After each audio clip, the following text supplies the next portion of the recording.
Welcome student, मैं अमित कुमार आपका स्वागत करता हूं आज के अपने इस क्लास में। पीरियड थर्ड, आइए देखते हैं इस पीरियड में क्या जानेंगे। आज के पीरियड हमारा थर्ड पीरियड है और इस पीरियड में हमें पढ़ने को मिलता है chemicals reactions and their chemicals reactions और उसके टाइप्स के बारे में जानेंगे। हमने पिछले वीडियो में जान चुके हैं कि व्हाट इज केमिकल रिएक्शंस, ठीक है। और इस रिएक्शंस में हम हल्का सा जानेंगे केमिकल रिएक्शंस क्या होते हैं और साथ साथ उनके टाइप्स कितने तरह के होते हैं, इस बारे में जानेंगे। इसमें हम सबसे पहले बात पढ़ेंगे कॉम्बिनेशन रिएक्शंस के बारे में, ठीक है। यानी कॉम्बिनेशन रिएक्शंस क्या होते हैं, इसके एग्जाम्पल्स, इसका डेफिनेशंस, साथ साथ इसके रिएक्शंस, एक दो रिएक्शन भी देखेंगे। चलिए अब नेक्स्ट पॉइंट की बात करें तो हम इस वीडियो में जानेंगे डिकम्पोजिशन रिएक्शंस के बारे में भी। फिर थर्ड पॉइंट हम बात करेंगे डिस्प्लेसमेंट रिएक्शंस, उसके बाद से हम पढ़ेंगे डबल डिस्प्लेसमेंट रिएक्शंस और फिफ्थ हमारा जो रिएक्शंस है वो है ऑक्सीडेशन एंड रिडक्शन रिएक्शन।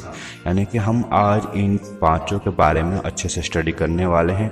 हम जानने वाले हैं इनका डेफिनेशंस क्या होता है, एग्जाम्पल क्या होते हैं, साथ ही साथ इनके दो रिएक्शंस को भी हम देखेंगे। चलिए आज हम क्लास शुरू करते हैं। आज हमारा चलिए सबसे पहले बात करेंगे केमिकल रिएक्शंस के बारे में। यानी कि सबसे पहले जानते हैं केमिकल रिएक्शंस क्या होता है, एक बार और देख लेते हैं। तो कहा जा रहा है केमिकल रिएक्शंस यानी कि the process in which new substance with new property are form from one or more substance is called chemical reaction. यानी कि वो प्रोसेस जिसमें नए सब्सटेंस का निर्माण होता है विथ न्यू प्रॉपर्टी, एक नए गुणों के साथ, एक नए कैरेक्टर्स के साथ, किससे तो from one or more substance, या एक से अधिक सब्सटेंस आपस में मिलकर के एक नए सब्सटेंस का निर्माण करते हैं जिसका प्रॉपर्टी क्या होती है, बिल्कुल नहीं होती है। इसी को हम केमिकल रिएक्शंस कहते हैं। यानी कि the process in which new substance, यानी कि नए सब्सटेंस का with new properties are formed, ठीक है। एक नया सब्सटेंस एक नए गुण के साथ बनता है, फॉर्म्ड होता है फ्रॉम वन सब्सटेंस, ये क्या एक से अधिक सब्सटेंस के मिलने से इज कॉल्ड केमिकल रिएक्शंस। तो इसी को हम केमिकल रिएक्शंस कहते हैं। चलिए एग्जांपल के माध्यम से हम समझते हैं इसको अच्छे से। आइए अब हम बात करेंगे टाइप ऑफ केमिकल रिएक्शंस के बारे में। यानी केमिकल रिएक्शन कितने तरह के होते हैं इस बारे में जानेंगे। तो हमारा जो केमिकल रिएक्शन है वो 5 तरह के होते हैं। पहला है कॉम्बिनेशन रिएक्शन, दूसरा है डिकम्पोजिशन रिएक्शन, तीसरा है डिस्प्लेसमेंट रिएक्शंस, चौथा है डबल डिस्प्लेसमेंट रिएक्शंस और पांचवा है हमारा ऑक्सीडेशन एंड रिडक्शन रिएक्शन। हम इन पांचों के बारे में वन बाय वन पढ़ेंगे। चलिए शुरू करते हैं। आज हम अपना फर्स्ट रिएक्शंस यानी कि कॉम्बिनेशन रिएक्शंस के बारे में जानते हैं। चलिए आइए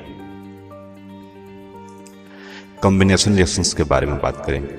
इसमें कहा जा रहा है combination reaction the reaction in which two और more reactant combine to form a single product is called combination reaction. यानी कि वैसे रिएक्शन जो जिनमें क्या होता है दो या दो से अधिक रिएक्टेंट आपस में कंबाइन होते हैं और कंबाइन होने के बाद से फॉर्म ए सिंगल प्रोडक्ट, और एक सिंगल प्रोडक्ट का निर्माण करते हैं। इसी को हम कॉम्बिनेशन रिएक्शंस कहते हैं। इसे एग्जांपल में देखा जाए तो ए और बी ये दो अलग अलग रिएक्टेंट हैं और ये दोनों रिएक्टेंट आपस में मिलकर के एक प्रोडक्ट बनाया यानी कि ए बी बनाया। हमने पिछली वीडियो में जान रखा कि रिएक्टेंट किसको कहेंगे और प्रोडक्ट किसको कहेंगे, ठीक है। तो आप पहले वो वीडियो देखिए ताकि आगे के वीडियो अच्छे से समझ में आएगा आपको। चलिए the reactions in which two और मोर रिएक्टेंट कंबाइन, यहाँ तो हम देख रहे हैं कि एक रिएक्टेंट है और एक बी रिएक्टेंट है। ये दोनों रिएक्टेंट आपस में कंबाइन हो रहे हैं और कंबाइन होकर to form a single product, और एक सिंगल प्रोडक्ट यानी कि ए बी का निर्माण कर रहे हैं। तो हम इस तरह के रिएक्शंस को हम कॉम्बिनेशन रिएक्शन कहेंगे। यानी कि वैसे रिएक्शन जिसमें दो अलग अलग रिएक्टेंट यानी कि ए और बी आपस में कंबाइन होकर के ए बी का निर्माण करते हैं to form A B are called combination reactions. तो इस तरह के रिएक्शंस को हम कॉम्बिनेशन रिएक्शंस कहेंगे। चलिए अब एग्जाम्पल में देखा जाए तो combination reactions is also non a synthetic reaction, और इस कॉम्बिनेशन रिएक्शंस को हम सिंथेटिक रिएक्शन भी कहते हैं। ये इसका दूसरा नाम है पर यह नाम उतना अधिक फेमस नहीं है, यानी सबको इसे कॉम्बिनेशन रिएक्शन नहीं बोलता है। सिंथेटिक रिएक्शंस बहुत कम ही लोग बोलते हैं। तो ये एक एक्स्ट्रा पॉइंट है आपके लिए। चलिए अब नेक्स्ट पॉइंट की बात करें हम लोग, तो burning of coal. Burning of coal भी क्या है, तो एक तरह का कॉम्बिनेशन रिएक्शन है। कैसे कॉम्बिनेशन रिएक्शन हुआ, आइए देखते हैं। ये जो कोयला आप देख रहे हैं, जो कोल आप देख रहे हैं, ये कोल किसका बना होता है, ये कोल जनरली कार्बन का बना होता है। तो हमने यहाँ पे कार्बन लिख लिया, और ये जब जलता है तो ये अपने क्या यूज करता है, तो ये O2 का यूज करके जलता है। तो हमने यहाँ पे O2 लिख लिया, ठीक है। और वो जलने के बाद क्या बनता है, तो आपको CO2 गैस ग्रुप में देखने को मिलता है, ठीक है। तो हमने उसको यहाँ पर लिख दिया। तो आप यहाँ पे देख रहे हैं कि एक तरफ C है और O2 है, ठीक है, यानी और ये दोनों आपस में मिलकर के CO2 गैस का फॉर्मेशन कर रहे हैं। तो ये भी एक तरह का कॉम्बिनेशन रिएक्शन कहलाएगा, क्योंकि यहाँ भी एक और दो रिएक्टेंट आपस में कंबाइन होकर के एक CO2 का फॉर्मेशन कर रहे हैं, तो जो एक प्रोडक्ट है, तो इसलिए ये भी कॉम्बिनेशन रिएक्शन कहलाएगा। क्यों कहलाएगा, क्योंकि यहाँ भी दो रिएक्टेंट हैं, एक रिएक्टेंट C हुआ और एक रिएक्टेंट O2 हुआ, और ये दोनों कंबाइन करके एक सिंगल प्रोडक्ट निर्माण कर रहे हैं जो एक CO2 है। तो ये भी एक कॉम्बिनेशन रिएक्शन हुआ। चलिए उसके बाद बात करते हैं हम लोग नेक्स्ट पॉइंट की। तो आप यहाँ पे बताया जा रहा है फॉर्मेशन ऑफ वाटर, यानी कि पानी का बनना भी एक तरह का कॉम्बिनेशन रिएक्शन ही कहलाता है।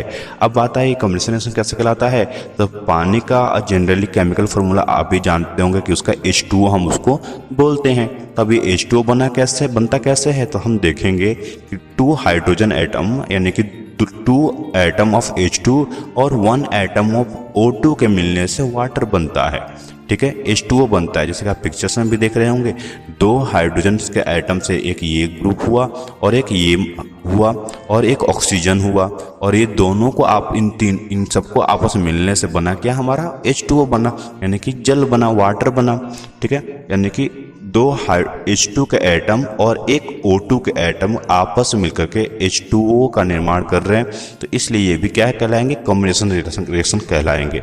कॉम्बिनेशन रिएक्शन क्यों कहलाएंगे, तो आप जानते ही हैं कि इसमें बताया गया क्या, कि वैसे रिएक्शन जिसमें 2 और मोर रिएक्टेंट यानी कि 2 या 2 से अधिक रिएक्टेंट, तो यहाँ पे एक रिएक्टेंट H2 हो गया और एक रिएक्टेंट O2 हो गया, यानी कि 2 रिएक्टेंट हो गए, और ये कंबाइन करते हैं और फॉर्म ए सिंगल प्रोडक्ट, और इनके कॉम्बिनेशन से क्या बन रहा है, तो एक सिंगल प्रोडक्ट बन रहा है जो कि H2O है। तो इसलिए ये भी कॉम्बिनेशन रिएक्शन कहलाएगा।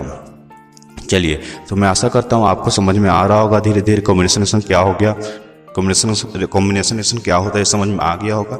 चलिए अब नेक्स्ट पॉइंट की बात करते हैं।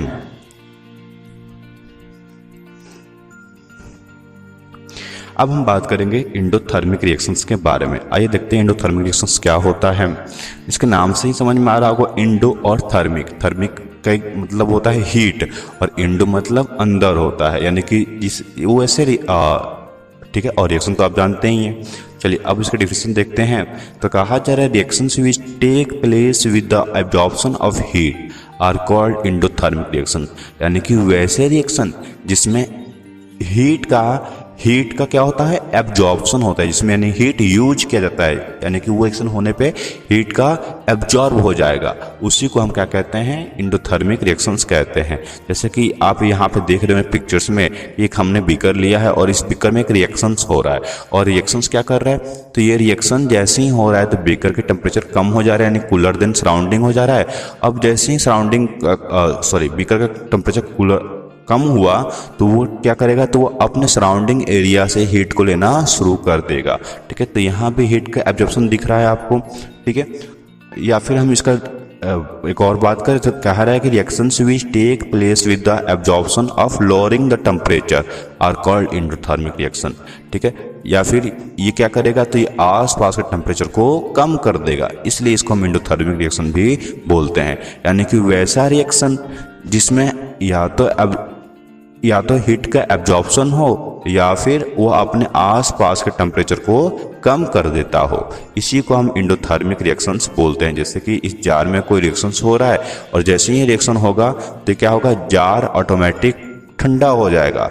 अब जब जार ठंडा होगा तो इसके सराउंडिंग के जो हीट्स होंगे इस जार को गर्म करने की कोशिश करेंगे, यानी ये क्या कर रहा है, तो ये बाहर से हीट को ले रहा है, तो इसलिए हम इसको एंडोथर्मिक रिएक्शंस कहते हैं, ठीक है। यानी कि वैसा रिएक्शन जिसमें हीट का एब्जॉर्प्शन होता है उसी को हम एंडोथर्मिक रिएक्शन कहते हैं। चलिए आइए एग्जाम्पल के माध्यम से समझते हैं। कहा जा रहा है next point, the reaction which require energy in form of heat, light या electricity to break reactant are called endothermic reaction. ये इसका दूसरा डिफिनेशन से ये कह रहा है कि द रिएक्शन यानी कि वैसा reaction which require energy in form of heat, light, electricity, जिसमें एनर्जी की रिक्वायरमेंट होती है और वो एनर्जी वो आज हीट फॉर्म में लेता है, लाइट के फॉर्म में लेगा या फिर इलेक्ट्रिसिटी के फॉर्म में लेगा। और ये हीट और लाइट और इलेक्ट्रिसिटी क्या करते हैं, तो उसके रिएक्टेंट को ब्रेक करते हैं, तोड़ते हैं और तोड़ करके प्रोडक्ट को बनाते हैं। तो इस तरह के रिएक्शंस को भी हम एंडोथर्मिक रिएक्शन कहते हैं। यहाँ भी आपने रिक्वायरमेंट ऑफ एनर्जी देखा और यहाँ भी एब्जॉर्प्शन ऑफ हीट या एनर्जी देखा, यानी कि दोनों ही डिफिनेशन सेम है। ठीक है, तो ये भी आप लिख सकते हैं अपने एग्जाम में या फिर जो भी एग्जाम में कह रहा है, the reactions which require energy in form of heat, light या इलेक्ट्रिसिटी टू ब्रेक रिएक्टेंट, यानी कि वैसे रिएक्शन जिसमें एनर्जी की आवश्यकता पड़ती है और वो एनर्जी हीट के फॉर्म में लेता हो या लाइट के फॉर्म में लेता हो या इलेक्ट्रिसिटी के माध्यम से लेता हो और अपने रिएक्टेंट को ब्रेक करके प्रोडक्ट बनाता हो, इस चीज को हम एंडोथर्मिक रिएक्शन कहते हैं। चलिए अब हम देखते हैं आगे पॉइंट के बारे में। कहा एग्जाम्पल जानेंगे। अब इसमें हम जानेंगे जैसे कि N2 जो है, N2 एक गैस है और O2 गैस है। ठीक है, और ये दोनों क्या बना रहा है, तो NO यानी कि नाइट्रोजन ऑक्साइड गैस का निर्माण कर रहे हैं। और जैसे ही ये रिएक्शन होगा तो ये क्या करेगा, ये रिएक्शन तभी होगा जब हम इसको हीट देंगे या ठीक है हीट देंगे, एनर्जी देंगे। वो एनर्जी हीट के फॉर्म में भी हो सकता है या फिर लाइट के फॉर्म में भी हो सकता है या फिर इलेक्ट्रिक के फॉर्म में भी हो सकता है। यानी कि N2 और O2 तभी आपस में रिएक्ट करेगा जब हम इसको हीट देंगे, एनर्जी देंगे, तभी जाकर के ये NO बनाता है। चलिए मैं आशा करता हूँ ये भी आपको समझ में आया होगा। चलिए अब नेक्स्ट पॉइंट की बात करते हैं। अब हम बात करेंगे एक्जोथर्मिक रिएक्शंस। आपने अभी देखा एंडोथर्मिक रिएक्शन और यहाँ पे है एक्जोथर्मिक, यानी कि एंडो में क्या था, अंदर था, और थर्मिक मतलब हीट था, यानी कि जो हीट को अंदर लेता हो उसे हम लोग एंडोथर्मिक रिएक्शन बोला। और ठीक उसके उल्टा यानी कि एक्जो मतलब होता है बाहर, ठीक है, और थर्मिक मतलब हीट होता है। ठीक है, यानी कि जब बाहर हीट निकलेगा तो इसको हम लोग एक्जोथर्मिक रिएक्शंस कहते हैं। आइए देख समझते हैं डिफिनेशन के माध्यम से। कहा जा रहा है एंडोथर्मिक रिएक्शन यानी reaction in which heat is release along with formation of product, यानी कि वैसे रिएक्शन जिनमें हीट इज रिलीज, हीट क्या हो, निकलती हो, along with formation of product, और प्रोडक्ट के बनने के साथ साथ, जैसे कि यहाँ पे आप पिक्चर में देख रहे हैं कि एक जार के अंदर रिएक्शन हो रहा है और रिएक्शन क्या कर रहा है, तो ये हीट को रिलीज कर रहा है यानी कि बाहर निकाल रहा है। और पहले में था वो हीट को ले रहा था पर यहाँ पे हीट निकल रहा है। अगर हीट निकलता है तो इसको हम एक्जोथर्मिक रिएक्शन बोलेंगे, और अगर हीट ये अंदर की तरफ लेता है तो हम एंडोथर्मिक रिएक्शन बोलेंगे। मैं आशा करता हूँ ये आपको बहुत आसानी समझ में आ गया होगा। क्यों? क्योंकि ये उसके अपोजिट है, उसमें जाना आपने कि हीट बाहर से अंदर की तरफ जाता है उस रिएक्शन में, और इसमें हीट अंदर की तरफ से बाहर की ओर जा रहा है। ठीक है, that is completely opposite on first. उसके बाद से इसके एग्जाम्पल में बात करें तो बर्निंग ऑफ नेचुरल गैस या रिस्पायरेशन आर एक्जोथर्मिक रिएक्शंस, यानी कि यहाँ पे दो एग्जाम्पल बताए जा रहे हैं। बर्निंग ऑफ नेचुरल गैस, ठीक है, यानी नेचुरल गैस जो होते हैं, जैसे आप एलपीजी भी यूज करते हैं, जैसे ही आप एलपीजी जलाते हैं तो आपको उस पर खाना पका लेते हैं। तो खाना कैसे पका लेते हैं, तो खाना तभी पकता है ना जब हीट निकलता है। ठीक है, तो वो भी क्या कहलाएगा, वो भी एक एक्जोथर्मिक का रिएक्शन का ही एग्जाम्पल है। And respirations are also exothermic reactions. आइए हम देखते हैं एग्जाम्पल के माध्यम से। चलिए, बर्निंग ऑफ नेचुरल गैस, यहाँ अगर हम नेचुरल गैस को जलाते हैं, नेचुरल गैस यानी कि मीथेन CH4, जब हम उसको जला रहे हैं O2 के प्रेजेंस में तो वो CO2 बना रहा है, H2O बना रहा है और लार्ज अमाउंट में हीट निकलता है, जिससे हम जिसका यूज हम लोग डिफरेंट टाइप ऑफ व्हीकल्स में या फिर हम व्हीकल्स में यूज करते हैं, गाड़ियों में यूज करते हैं, या फिर खाना बनाने या फिर अदर वर्क में भी यूज करते हैं उस हीट का। तो वो हीट क्या होता है, तो मीथेन जब O2 के प्रेजेंस में बर्न करता है, जलता है, तो CO2 बनाता है, H2 बनाता है, plus large amount of heat produce करता है, जिसका यूज हम डिफरेंट वर्क में करते हैं। चलिए अब बात करते हैं नेक्स्ट पॉइंट की।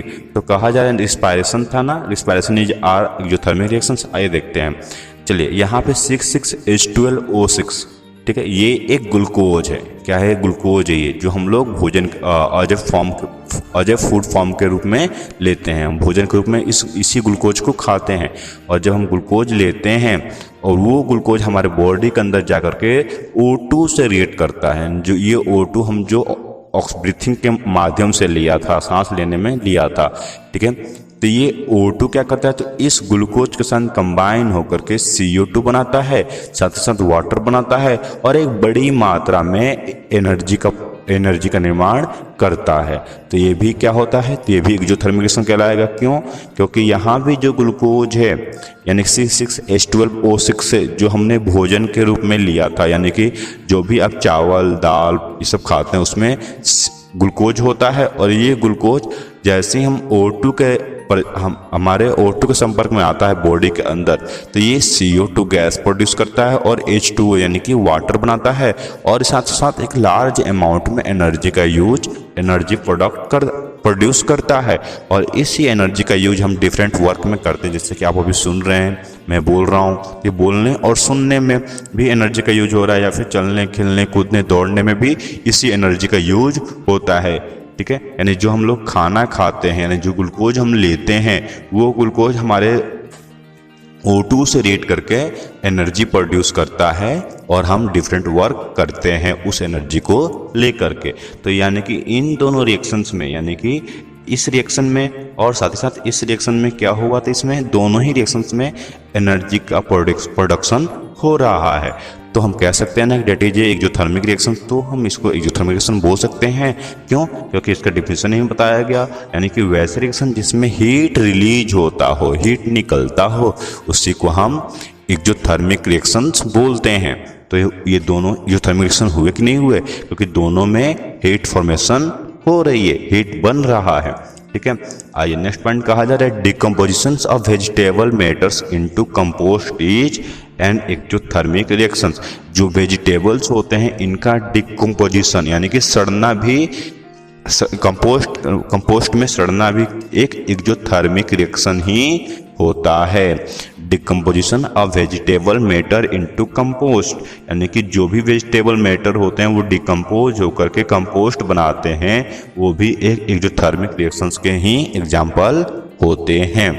चलिए मैं आशा करता हूँ आपको ये भी पॉइंट अच्छे से समझ में आया होगा, ठीक है। चलिए अब हम बात करेंगे नेक्स्ट पॉइंट के बारे में।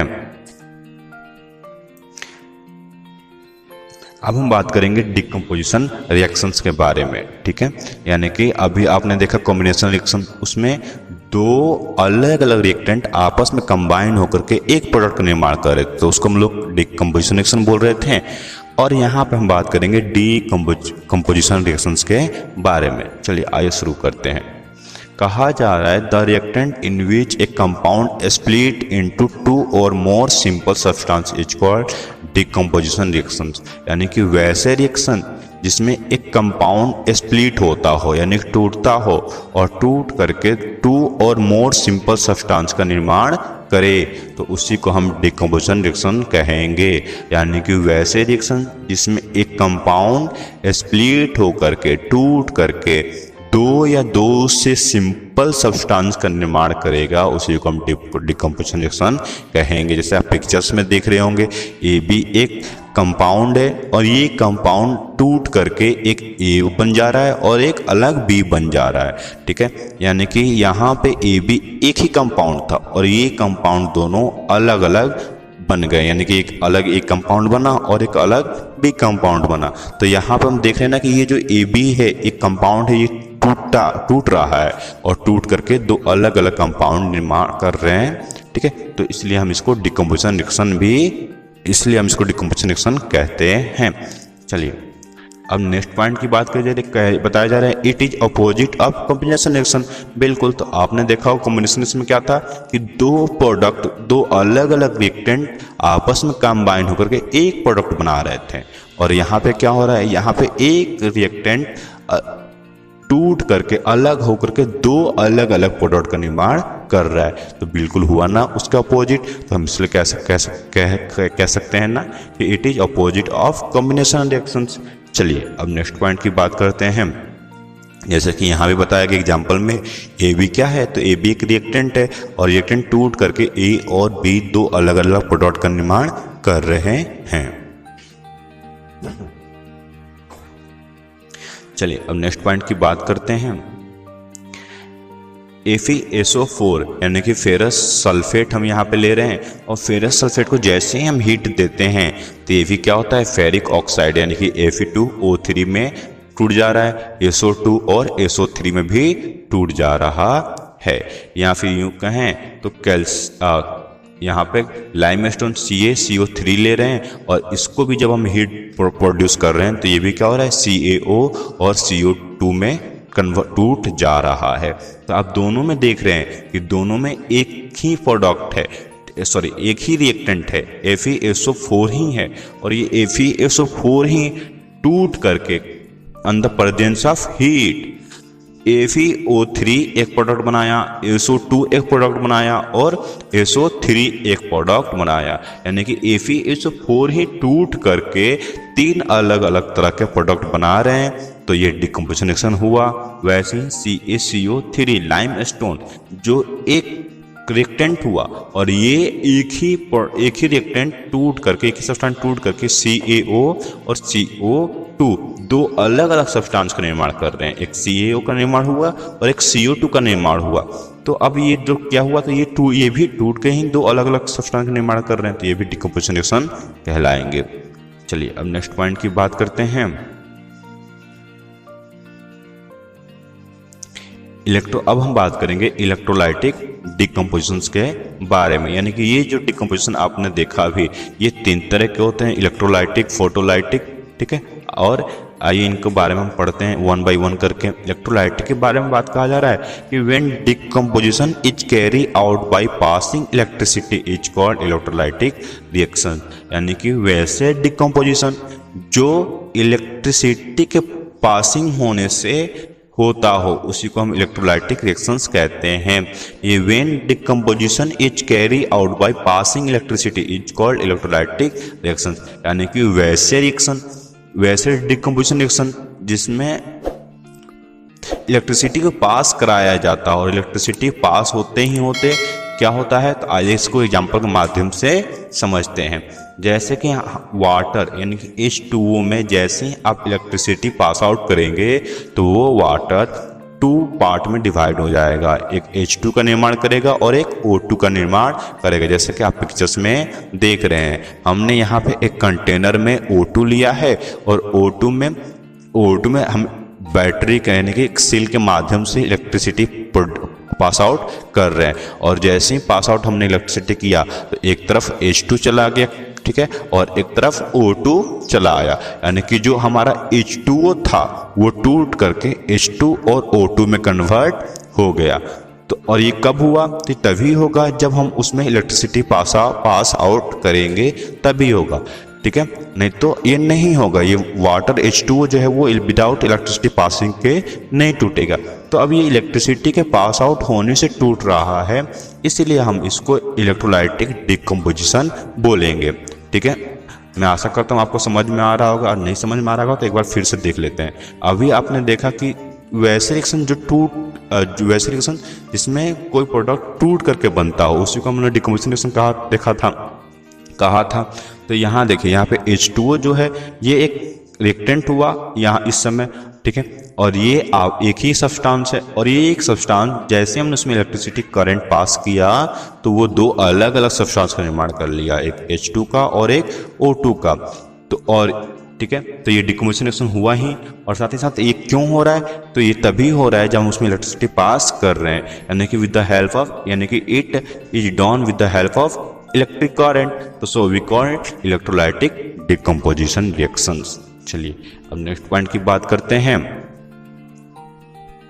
फोटोलाइटिक डिकम्पोजिशंस के बारे में, यानी कि अभी आपने इलेक्ट्रोलाइटिक देखा था और अब हम बात करेंगे फोटोलाइटिक, यानी फोटो मतलब सनलाइट, ठीक है, और डिकम्पोजिशन यानी कि डिकम्पोजिशन रिएक्शन जो अभी आप देख रहे हैं, चलिए आइए देखते हैं। When decomposition it carry out in presence of sunlight is called photolytic decomposition, यानी कि वैसे डिकम्पोजिशन रिएक्शन जो सनलाइट के प्रेजेंस में होती है उसी को हम फोटोलाइटिक डिकम्पोजिशन रिएक्शन कहेंगे। जैसे अभी आपने देखा था इलेक्ट्रोलाइटिक डिकम्पोजिशन, वो था प्रेजेंस ऑफ या फिर कैरी और सप्लाई ऑफ इलेक्ट्रिसिटी, और यहाँ पे प्रेजेंस ऑफ सनलाइट या फिर with the use of sunlight के माध्यम से होगा, तो इसको हम लोग फोटोलाइटिक डिकम्पोजिशन कहेंगे। एग्जाम्पल के माध्यम से समझते हैं। कहा जा रहा है AgCl, ठीक है, यानी कि सिल्वर क्लोराइड। हमने यहाँ पे एक चाइना डिश के अंदर सिल्वर क्लोराइड लिया और जैसे इस सिल्वर क्लोराइड के ऊपर सनलाइट पड़ता है तो ये सिल्वर क्लोराइड Ag यानी सिल्वर और क्लोरीन यानी कि Cl2 में कन्वर्ट टूट जाता है, ठीक है। तो ये सिल्वर जो क्लोराइड था ये दो भागों में टूट गया, एक Ag पर बनाया और एक Cl2 बनाया, यानी कि दो अलग अलग सब्सटेंस का निर्माण कर लिए, तो ये भी फोटोलाइटिक डिकम्पोजिशन हुआ। वैसे ही AgBr, ये भी जैसे ही इसको सनलाइट मिलता है तो ये भी दो हिस्सों में टूट जाता है, एक Ag बनाता है और एक Br2 बनाता है, ठीक है। तो इसलिए ये फोटोलाइटिक डिकम्पोजिशन रिएक्शन हुए हैं। चलिए मैं आशा करता हूँ ये आपको बहुत आसानी समझ में आया होगा। अब नेक्स्ट पॉइंट की बात करें तो कहा जा रहा है above reactions is used in black and white photography. पहले जो फोटोग्राफी होती थी तो ये दोनों रिएक्शंस वाइट और ब्लैक फोटोग्राफी निकालने के रूप में की जाती थी। चलिए अब नेक्स्ट पार्ट की बात करें तो थर्मल डिकम्पोजिशन रिएक्शन, ठीक है। आपने तीन रिएक्शन देखा, इलेक्ट्रोलाइटिक, फोटोलाइटिक, और अब हम बात करेंगे थर्मल डिकम्पोजिशन रिएक्शंस के बारे में। चलिए इसमें बताया जा रहा है कि when decomposition is carry out by heating is called thermal decomposition reaction, यानी कि वैसे डिकम्पोजिशन रिएक्शन जो हीट देने पे होता हो, ठीक है, उसको हम लोग थर्मल डिकम्पोजिशन कहेंगे, ठीक है। चलिए आइए एग्जाम्पल के माध्यम से समझते हैं। जैसे कि FeSO4 को जैसे ही हम गर्म करेंगे तो क्या होगा, वो Fe2O3 plus SO2 plus SO3 में टूट जाएगा, यानी कि FeSO जो 4 है गर्म करने पे, हीट देने पे Fe2O3 बना रहा है, SO2 बना रहा है और SO3 बना रहा है। चलिए आइए इसको हम यहाँ पिक्चर के माध्यम से समझते हैं। हमने यहाँ पे FeSO4 यानी कि फेरस सल्फेट ले लिया है और हम इसको बर्नल के माध्यम से हीट दे रहे हैं, ठीक है।